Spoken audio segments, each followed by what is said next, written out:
Big Brother actually is watching you and your every move. In other words, your privacy rights are being trampled on, and they are being violated by governments and big tech companies. Both are egregious abuses of power. Now, you may wish to shrug it off and say to yourself, well, I have nothing to worry about. I live a clean life. That is until then one day, which former NSA veteran William Binney says, you become irritated by an act of overreach by your government. So you decide to exercise your right to freedom of speech and thought and your right to peacefully protest. And you stand in front of City Hall and call out what you believe to be an injustice. Binney says, when you do that, you will then be on a watch list, and they will find you, and quickly. That's because you and your data left electronic fingerprints everywhere. And contrary to what you believe about democratic governments spying on its citizens, they are. And he goes on to say, they will use the information they gathered about you against you. William Binney is a retired 36-year veteran of the National Security Agency in the United States.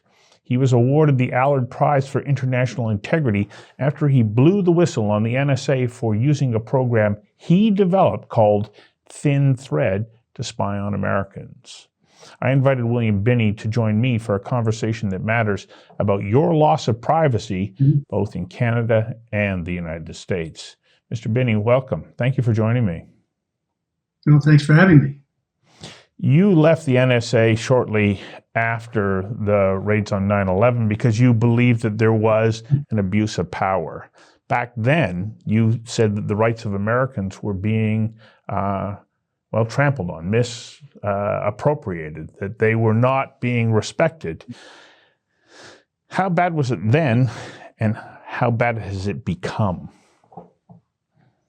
Back then, the initial step they took was to take in all of the billing records of phone calls on U.S. citizens. That was we Americans were the first ones in the bulk acquisition of data program because we were the closest. And also at that time, I think about 80% of the international traffic crossing the fiber optic lines passed through the United States. So if they did it here, they would get 80% of what happened in the world. And so that was their objective. Now, some people may think that might be difficult, but with today's capacity for processing and storing, this is almost a trivial issue. It's easy to do. As the tech companies are showing you, they're doing it. So, I mean, it's not that difficult to do. But that started with that. And then in early 2002, they spread and put more equipment out there to collect content. And Mark Klein exposed some of this in the 2002 period, where they were putting Naris devices in the AT&T facility in San Francisco, and he put this in the court record, diagrams and all of that, and the equipment nomenclature and everything. And what that says was they were taking down virtually everything on the lines, everything on the fiber lines. And that was the vast majority of the communications of U.S. citizens, as well as a good portion of everybody else in the world. And then after that, it simply expanded not just to phone calls, but to emails, and then to collecting content of emails, storing all of this information, and then storing chatter and storing short messaging, and then going into banking and travel. They already had travel. And then doing all kinds of financial things with credit cards and bank checks and things of that nature. Had they not initially encrypted that information about American citizens and locked it away so that in essence they were protecting the rights of American citizens? That was what I had instituted under the Thin Thread program. When they started this program violating the Fourth Amendment of the Constitution as well as any number of other laws, and I called them on it, by the way, and I've been trying to get them into court to address that, and I haven't been able to do that. The courts won't let it in. So, but you know, the whole thing was, it started with that, and that was from there. It just went downhill, and I started calling this because I was been working the Soviet problem for 27 years. And I said, you know, this is the first step towards totalitarianism.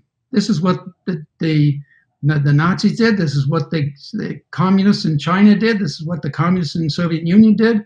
This is standard totalitarian procedures. First, you get control and find out what the population is doing, and then you subvert them and you use all of that information and power against them. And that's the path we take. And we just kept sliding down this path. I've tried to get them into court with affidavits to different court cases for the Electronic Frontier Foundation, the ACLU, and independent lawyers suing them, as well as put in affidavits in the Roger Stone case and the General Flynn case. And I've tried to send messages in to President Trump when he was there, and Attorney General Barr, and all kinds of people who are leading investigations for the supposed investigations for the FBI and the DOJ. And none of them are taking this on. None of them. Was the tipping point 9/11? Is that when the mindset changed to say, well, we need to protect American citizens, and then that became the veil behind which this shift took place? There's a little bit of inside the information I got on this. It came from this CEO of Quest, who was approached in February of 2001, just 7 months before 9/11. And he was approached by people from NSA asking him to turn over all of his information on all of his customers, Americans as well, to NSA. And he said he couldn't do that legally. If they get a warrant, why, he would do that. But that showed intent before 9/11. But what they did when 9/11 happened, they used 9/11 as a lever to instigate and institute the violations of law and the Constitution against the people of the United States and basically the people of the world. What they did was they changed the policy of how we looked at communications and analyzed things from groups of people, terrorist groups, drug smuggling groups, militaries, governments, things of that nature, to individuals. So that meant they switched from going after simply the bad guys, if you will, or potentially bad guys, to everybody. And that started in, and I first ran across that and knew about them doing that in the second week of October of 2001. And it took me 2 weeks then to get out of the place because I could not be a party to that total violation of the rights of U.S. citizens and basically everybody in the world. So the NSA had authority, of course, to monitor communication for people who were non-American nationals. But then they switched to then sharing that information, as I understand it, internally and looking at the activities of Americans. Is that the way that progressed? Yes, and Mueller, when he was director of FBI, just about to leave that office in March of 2011, he gave an interview to Bart Gellman, and he told him at that point that the FBI had been using the Stellar Wind program. That's the domestic spying program. See, they compartmentalize these things. Anything dealing with U.S. citizens collected in bulk acquisition is put into the Stellar Wind program. Okay, and he said they've been using that to go after crime since 2001. So wow. What that means is, and this was published by Reuters in August of 2013, I believe. That means is that FBI was looking into all the collection that NSA did on everybody, everything that everybody did electronically, and then scanning it for potential violations or criminal intent. And at that point, they would use that to go and arrest people. And so once they did that, you see the NSA data wasn't admissible in a court of law, so they had to do what they called a parallel construction. Means they would send police out to do a standard policing techniques and gather the data that would show the criminal acts that they already knew about from the NSA data, and they would acquire it through that police action and then substitute that for the NSA data in a court of law. Now, that I called perjury. That's just outright perjury, fabricating evidence for a court of law. And in the instructions to the police who were told about this to go do that, they were never allowed to say anything about the source of the data, put it in any affidavits, tell the judge or any of the lawyers in the court defending or prosecuting.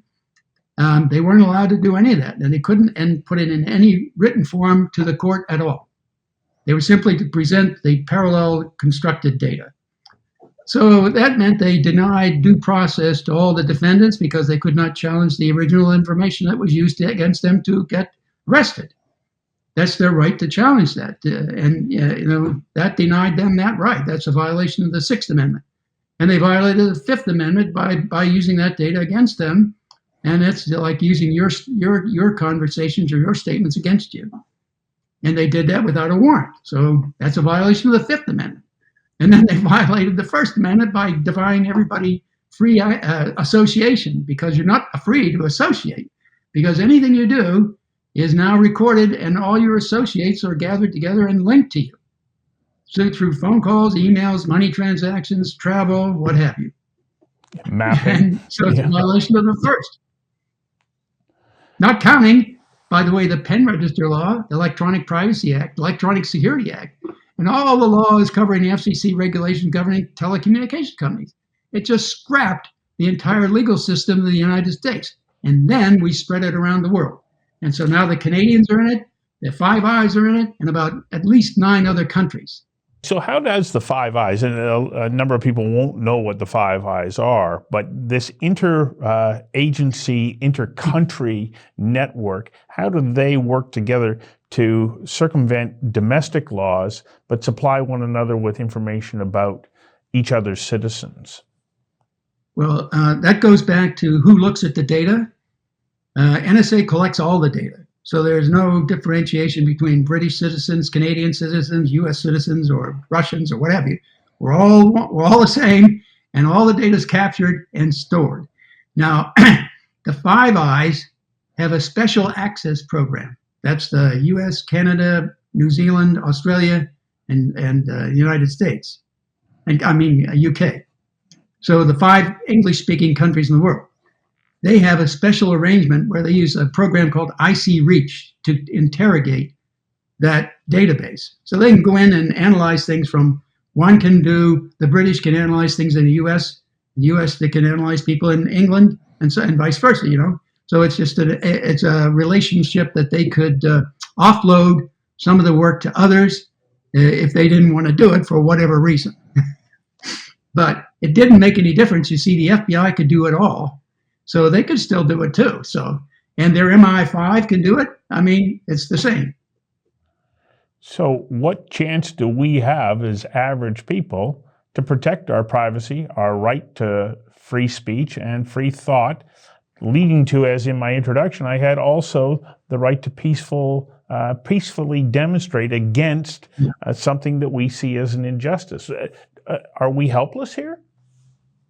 For example, I've tried the courts to the Supreme Court of the United States, and the Supreme Court of the United States has rejected any hearing of any of this violation of constitutional and human rights inside the U.S. alone. So they rejected that. They didn't want to hear it. So I've ruled the courts out. Certainly the Department of Justice is out, because I've sent any number of things to them. I even met with the Inspector General's people, and they haven't done anything except promote and basically protect this massive bulk acquisition program. I mean, it is the crown jewel of all this intelligence agency, because it's a collection of everything that's content of everything that's collected or transmitted in the world by everybody, all the members of parliaments, every parliament in the world, all the government members, anything that's transmitted and can be captured and they've got it. And that's real power. Now, what that means is that's what in a talk I gave at the Oxford University, I said, when you give this kind of power to people, eventually they use it against you. Well, that's what the Democrats did with the IRS against conservative groups. That's what's happening now in Canada. I'm sure they're mining the people who are organizing the trucker actions, and they're going to go after them as the central conspirators of this terrorist group, or whatever they want to call it. They'll make it up. What I find interesting about your career and your history is you initially started raising these concerns when you were still with the NSA, saying, look, we are breaching the boundaries of our authority, and yet nobody wanted to listen to you. And I you did didn't the do honorable that. thing. You resigned. Yeah, yeah, I couldn't stay there. But I didn't do that inside NSA because I knew it was a lost cause. Because I knew these people. I knew Hayden and all his cronies underneath him. I knew what they were and how they operated. So they had backing from somebody other than outside the agency to be able to do this. I knew that. So I went to the Congress, the intelligence committees, to address that because that was their job under stemming from the Church Committee investigations of NSA, CIA, and FBI back in the 1970s when Nixon used them against the U.S. people back then. And so I went directly to the staffer on the House Intelligence Committee that I knew, and I told her all about this violation of rights and the things that they were doing because I designed half of this program that they're using to do it, and I knew how all of that worked together. And I was the one putting together how you can manage handling large and vast amounts of data. So it was my responsibility to stand up against it. There is this belief that if you shine light on wrongdoing, that the brightness of that light will bring it to a conclusion. That's not the case here. You brought this up, you've made a point, you've tried to take it to the Supreme Court of the United States, and still those in charge and who have this power go, we're not going to stop. So what do we do? So that leads me to the only thing I could think of to do, and that's to hire people into government, starting at whatever level you can, fire anybody who is supporting these programs or continues to vote for them, watch the voting and get rid of people who do this, and then look retroactively, go back and make sure you go and indict these people who have done this over time. And you make sure that you get them all and hold them all accountable. It's the only way to stop it. Because if you don't hold these people accountable, they will do it again. Didn't President Obama promise that that's what he was going to do when he took office? And then he went in the other direction. Yeah, he went big time in the other direction. He doubled down on the entire program because he realized the power it gave him. That's the real issue. I mean, money, power, and control have been the driving forces of every totalitarian, every despot in the world. So that's governments, but big tech companies also have access to much of this same information. And so we as average citizens need to be very aware of our communication and how it is going to be gathered and used. Do you have any suggestions on what the average person can do to protect themselves? Or is it a lost cause? The average person, I don't think, can do very much at all, unless they collectively get together and force governments to start passing something like the European Union did, the CDPR regulations, where it said any of the data that a person on a person is that person's data. And so if you want to do anything, sell it, use it for advertising, do anything, you have to get the permission of that person to do that. Now that would shut down a lot of stuff, you know? So what I find interesting is you have carried out a fairly lengthy campaign to shine light on this, to take action, to raise awareness, and yet in my dealings in telling people that this is a program that's underway and that we are all being watched, there seems to be a considerable amount of apathy about the fact that this is happening to us. And I don't quite understand why average people aren't up in arms about the fact that there is this surveillance of them in everything they do. Yeah, I think it's because they've been fed the lie that we need to do this to protect you. If we can't do this, we won't be able to protect you. And that's an outright lie. And they knew that back in the 1990s because we had already proven how to do it and how to do it successfully with the Thin Thread program. That is using a disciplined policing discipline approach to finding criminals, using probable cause and things that reflect probable cause in communications, and that's how you separate things out. That's how we were able to manage being able to look into massive amounts of data and find bad things without having to look at that data itself. It's how you can look into data without looking at it. If you look at it, you're buried. There's just too much of it. But if you can look into it and pull out relevant stuff without having to look at it, you succeed. So are we naive to believe that because we live in a so-called democratic country, that we have rights and, we expect these things to happen in totalitarian regimes, but it could never happen here? Are we just being naive, burying our head in the sand because life's pretty good? Yes, we are. I mean, people are not, I mean, I've said democracy is not a spectator sport. You have to get active or you're going to lose it. And that's basically what's happening. We're losing our rights and human rights here as time progresses. They're just conditioning us to accept them over time, lesser and lesser degrees.